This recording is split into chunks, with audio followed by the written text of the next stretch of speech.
అయితే ఒకప్పటి దర్శకుడు శరత్ ఈ రేంజ్ సాహసం చేశారు. ఒకరు కాదు, ఇద్దరు కాదు, ఏకంగా ముగ్గురు కృష్ణులతో ఓ బడా మల్టీస్టారర్ మూవీ చేశారు.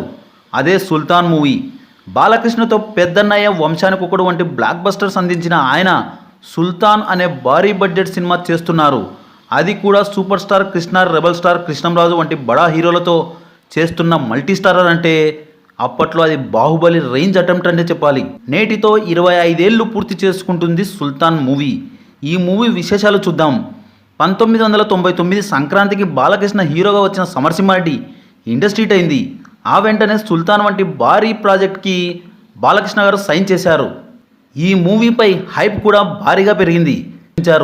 దర్శకుడు శరత్ ముందుగా సుల్తాన్ కోసం అనుకున్న కథ ఒకటి, కానీ ఎప్పుడైతే కృష్ణ, కృష్ణంరాజు వంటి బడా స్టార్లు ఈ ప్రాజెక్టులో భాగమయ్యారో అప్పుడు పరుచూరి బ్రదర్స్ ఎంట్రీ ఇచ్చి పలు మార్పులు